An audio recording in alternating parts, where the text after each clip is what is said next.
오늘 영상대로 하신다? 솔직히 상대가 비혼주의자여도 나와의 결혼을 꿈꾸게까지 만들 수 있어요. 나한테 가치를 느껴야 품절된다고 할 때 아쉽기도 한 거예요.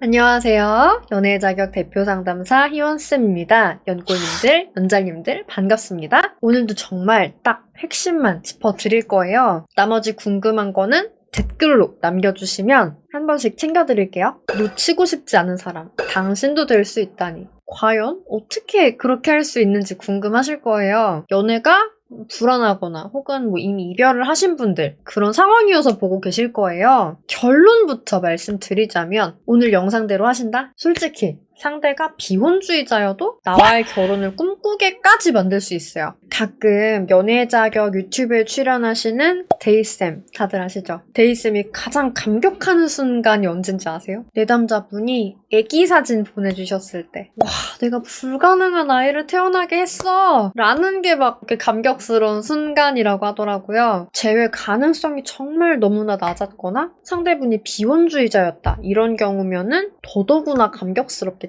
심지어는 제외시켰던 사례 중에 그런 사례도 있었어요. 너무 제외를 하고 싶은데 상대는 결혼 정령기고 이제 결혼할 사람 만나고 싶어하고 나는 비혼주의인 경우 놀랍죠. 이거의 반대도 당연히 가능하겠죠. 물론 저는 쉽게 된다고는 말씀 안 드렸어요. 쌤들이랑 함께 해도 뼈를 깎는 그런 노력은 진짜 필요해요. 하지만 진짜 제대로 해내신다고 하시면 될 가능성도 꽤 높다는 거. 그러면 본론 돌아와서 어떻게 놓치고 싶지 않은 사람이 되느냐. 여러분이 보통 연애까지만 생각하시거든요. 그런데 어떻게든 내가 상대에게 영원한 연인이 되려면 사실 여러분이 비혼주의자여도 결혼까지 생각하셔야 돼요. 무슨 말이냐? 상대 입장에서는 특히 이제 결혼 정령기 근처다라고 하면은 결혼까지도 생각을 하고 이제 내가 만날 사람을 고른단 말이에요. 그러므로 설령 내가 결혼 생각이 없어도 상대는 결혼까지도 고려를 한다라는 점까지 여러분들이 염두에 두셔야 된다는 거예요. 그래서 결국 연애와 결혼의 핵심 원리를 파악을 하고 거기서 내가 최선의 사람이 되면 돼요. 그러면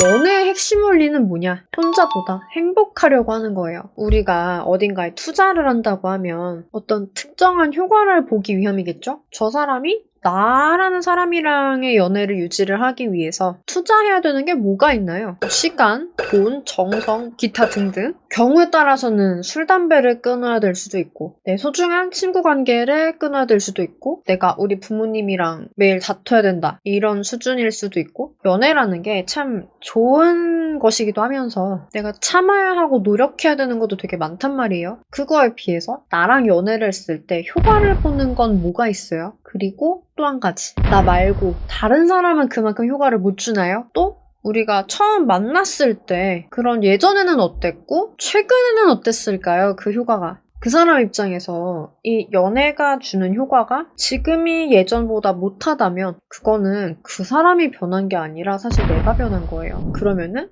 결혼의 핵심 원리는 뭘까요? 냉정하게 짚어볼게요. 권력과 재산을 세습하기 위한 동맹이에요. 그럼 결혼을 본질대로 잘한다는 건 다른 가정보다 우리 가정의 재산이 많고 다른 가정보다 우리 집 자녀들이 똘똘하고 귀엽고 그러면 되겠네요. 요게 기본이기 때문에 우리 부모님 세대 정도만 해도 사랑이 없다고 이혼을 하시진 않으셨어요. 요즘은 좀 다르지만요. 이게 바로 연애도 현실이지만 결혼은 더더욱이나 현실인 이유예요. 권력과 부의 측면에서 우리가 함께인 게 나은지 나로인 게 나은지 요거를 볼 필요가 있는 거죠. 그래서 서로 비슷한 사람들끼리 만나거나 상호 보완이 되는 사람들끼리 만나는 거고요.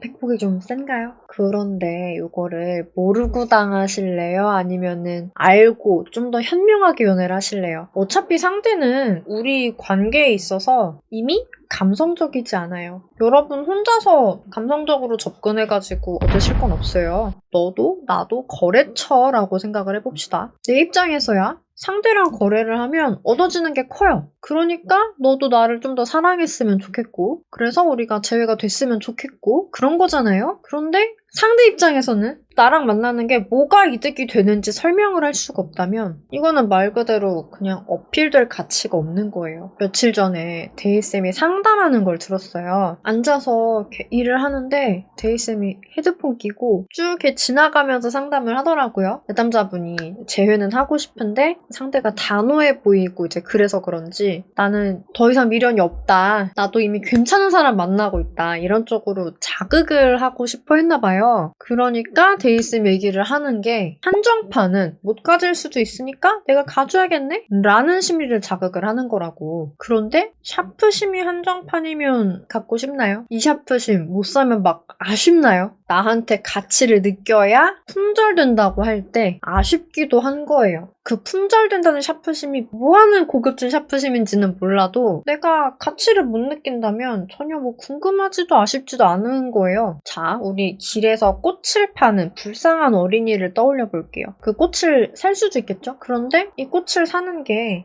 행인 입장에서는 어떤 가치를 주나요? 불쌍한 사람을 도왔다? 내일 오후쯤에는 시들겠지만 그래도 식탁을 이렇게 잠시 장식을 했다. 그냥 요 정도의 가치라고 하면 불쌍한 어린이는 결코 그 꽃을 비싸게 팔 수 없어요. 심지어 여러분 결혼이라는 거는 가장 비싼 거래요. 왜일까요? 결혼은 나를 팔아서 상대를 사오는 개념이기 때문이에요. 연애든 결혼이든 특히 결혼은 더더구나 미치고 싶지 않은 이유가 이것 때문이에요. 내가 아깝지 않아야 잘한 결혼이다 라고 느끼겠죠? 놓치고 싶지 않은 사람이라고 하면은 개념이 결혼까지 가야 돼요. 비혼도 결국 정말 내가 혼자 외로운 삶을 꿈꾸는 게 아니거든요. 이분들도 결혼에 대해서 많이 보고 듣고 아는 게 있을 거잖아요. 내가 결혼을 한다면 이런 생각도 해봤을 거고 근데 연애도 투자하고 내가 감수해야 되는 게 있는 것처럼 결혼은 더 하잖아요. 그러다 보니까 내가 이걸 따져봤을 때 내가 굳이 결혼을 해야 된다면 최소 이런 사람이랑 최소 이런 생활을 하고 싶은데 투자 대비 딱히 효과를 못 느끼겠다. 이런 입장인 거죠. 이 사람이 가진 절대적인 로망이 충족이 된다? 에이 그러면은 비혼주의자라도 결혼하고 싶죠. 비혼주의는 배우자감이 될 만한 존재들 그리고 결혼을 통해서 내가 얻게 되는 삶의 모습들 이런 게 내 눈에 안 찬다라고 느껴지는 상황이라고 보시면 돼요. 어떤 분들은 머리가 살짝 띵할 것이고 어떤 분들은 오 맞네 하면서 보셨을 거고 또 어떤 분들은 그래서 내가 지금 뭘 해야 되지? 여기서 막히셨을 거예요. 그거는 여러분이 여태 여기까지 생각을 안 해보셨을 뿐이에요. 그리고 그런 부분도 같이 의논해드릴 수가 있어요. 제 상황은 이런데 제외 어떻게 해야 되죠? 너 톡은 어떻게 써야 되죠? 너 특강 올리시던데 3강, 4강 혹시 언제 올라오나요? 이런 질문들이 좀 이렇게 댓글에 보이더라고요. 좀 더 빠르고 정확한 의논은 진단지를 제출을 해주시면 돼요. 진단지는 고정 댓글 링크에서 보시고 상황 자세히 적어서 보내주시고 카톡 주시면 됩니다. 오늘도 저 진짜 정말 핵심만 알려드리려고 노력 되게 많이 했는데 어떠셨어요? 도움이 되셨기를 바라고 오늘 영상이 좋으셨다고 하시면 좋아요, 구독, 알람 설정까지 부탁드릴게요. 안녕!